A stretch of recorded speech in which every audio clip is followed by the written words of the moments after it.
चुनाव अगाडि सुशासन ल्याएर भ्रष्टाचार अन्त्य गर्ने तपाईँहरूको एजेन्डा थियो। अब यो एजेन्डा राष्ट्रपालले 5 वर्ष कार्यकालमा गर्छ कि गर्दैन भन्ने आम चासोको विषय छ नि मान्यज्यू। हामीले त सुरु गरिसक्यौँ।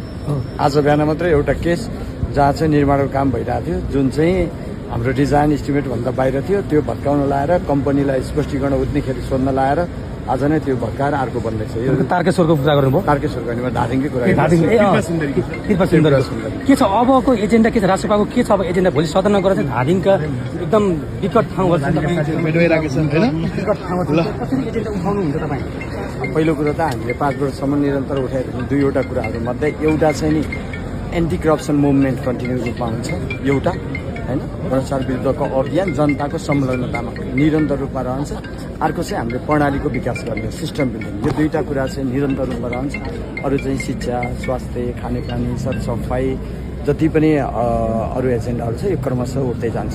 कार्की आयोगको प्रतिवेदन भर्खरै सार्वजनिक भएको छ।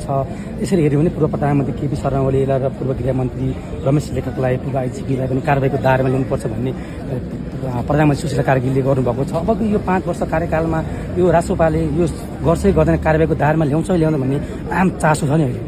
मैले त पढेको छैन। अब एउटै कुरा मात्र मिडियामा आएको, अब सुपरफिसियल कुराहरू मैले हेरेको मात्रै हो, त्यसको आधारमा मैले आफ्नो धारणा अहिले बनाउने कुरा गरेँ। तर समग्रमा यो कुशासनको विरुद्धमा जति पनि भ्रष्टाचारहरू भएको छन् त्यसको विरुद्धमा हामी निरन्तर रूपमा लाग्छौँ। यतिखेर माननीय बोधनारायण श्रेष्ठज्यू धादिङ निर्वाचन क्षेत्र नम्बर 2 का माननीय ज्यू चाहिँ यतिखेर संसद प्रवेशमा प्रवेश गर्दै हुनुहुन्छ।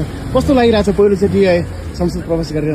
अलिक फरक महसुस भइरहेको छ। गाउँ मजासँग डुलेर आएको, यहाँ सिंहदरबारभित्र आइपुगेको छ। गाउँ र सिंहदरबार बिचको सम्बन्ध कसरी नजिक हुन्छ होला भन्ने लागिरहेछ मलाई। के देख्नुभयो गाउँतिर घुमिरहँदाखेरि? अब सिंहदरबार ल्याउनु पर्ने कसैलीहरू धेरै सवालहरू छ, धेरै सवालहरू छ, धेरै मुद्दाहरू छ, धेरै एजेन्डाहरू छ। अब के गर्नुहुन्छ? अब भित्र पसिना त आफ्ना धेरै जिल्लाका पनि संसदहरू छ, उहाँहरूसँग सहकारी भएको छ कि भएको छैन तपाईँको?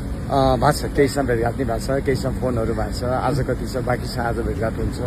यो क्रमशः हाम्रो सम्बन्धहरू प्रगाढ हुँदै जान्छ कामको लागि, जिल्लाको विकासको लागि। हुन्छ, हस्, हजुरलाई धेरै धेरै शुभकामना। हस्, धन्यवाद। ल, यतिखेर माननीय बोधनारायण श्रेष्ठज्यू संसद प्रवेश गर्दै हुनुहुन्छ। आज शपथको लागि मेरो ठिक छ। ल, थ्याङ्क सक्छौँ।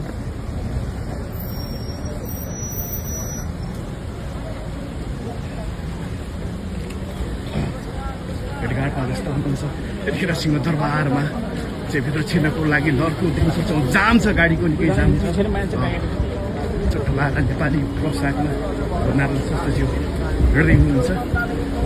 विशेष त धादिङको आशाको केन्द्र रहेको छ माननीय बोधनारायण श्रेष्ठज्यू अनि पठाउन सिंहदरबारभित्र आज जाँदै हुनुहुन्छ। भेटघाटमा व्यस्त हुनुहुन्छ।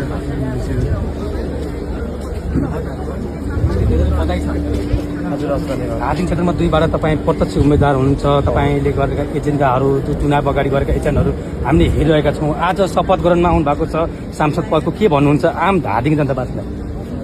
जनता सम्पूर्ण धादिङवासीले सबभन्दा पहिला त हामीलाई विजय गराउनु भयो, विश्वास गर्नुभयो, त्यसको लागि धेरै धन्यवाद, आभार व्यक्त गर्न चाहन्छु। पहिलो कुरा। अर्को कुरा चाहिँ निर्वाचन अगाडि बोलेका चिजहरू, निर्वाचनभन्दा पछाडि फेरि हामी मतदाता भेटघाटसँग गएको थियौँ, संवादहरू गऱ्यौँ, स्थानीय तहहरूसँग, स्थानीय सरकारसँग छलफलहरू गऱ्यौँ। थुप्रै विकासका मुद्दाहरू छन्, समृद्धिका मुद्दाहरू छन्, अरू सुशासनका मुद्दाहरू छन्। त्यो मुद्दाहरू र सिंहदरबारको बिचको सम्बन्ध प्रगाढ कसरी बनाउने त्यसमा हामी लाग्छौँ, प्रतिबद्ध छौँ।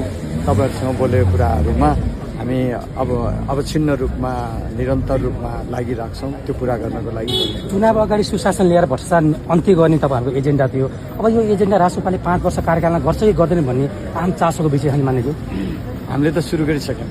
आज बिहान मात्रै एउटा केस जहाँ चाहिँ निर्माणको काम भइरहेको थियो, जुन चाहिँ हाम्रो डिजाइन इस्टिमेटभन्दा बाहिर थियो, त्यो भत्काउन लाएर कम्पनीलाई स्पष्टीकरण उठ्नेखेरि सोध्न लाएर आज नै त्यो भत्काएर अर्को बन्दैछ। यो तारकेश्वरको कुरा गर्नुभयो। तारकेश्वर गर्नेमा धादिङकै कुरा कृपा सुन्दर के छ अबको एजेन्डा के छ राष्ट्रपालको के छ अब एजेन्डा? भोलि सदनमा गएर चाहिँ धादिङका एकदम विकट ठाउँहरू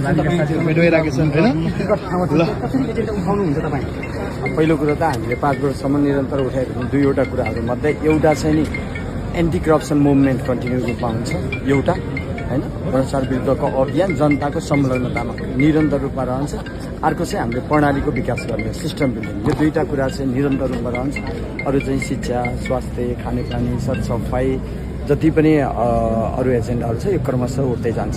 कार्की आयोगको प्रतिवेदन भर्खरै सार्वजनिक भएको छ। यसरी हेऱ्यो भने पूर्व प्रधानमन्त्री केपी शर्मा ओलीलाई र पूर्व गृहमन्त्री रमेश लेखकलाई, पूर्व आइजिपीलाई पनि कारबाहीको दायरामा ल्याउनुपर्छ भन्ने प्रधानमन्त्री सुशीला कार्कीले गर्नुभएको छ। अब यो 5 वर्ष कार्यकालमा यो रासोपाले यो गर्छै गर्दैन, कारबाहीको दायरामा ल्याउँछ ल्याउँदैन भन्ने आम चासो छ नि अहिले।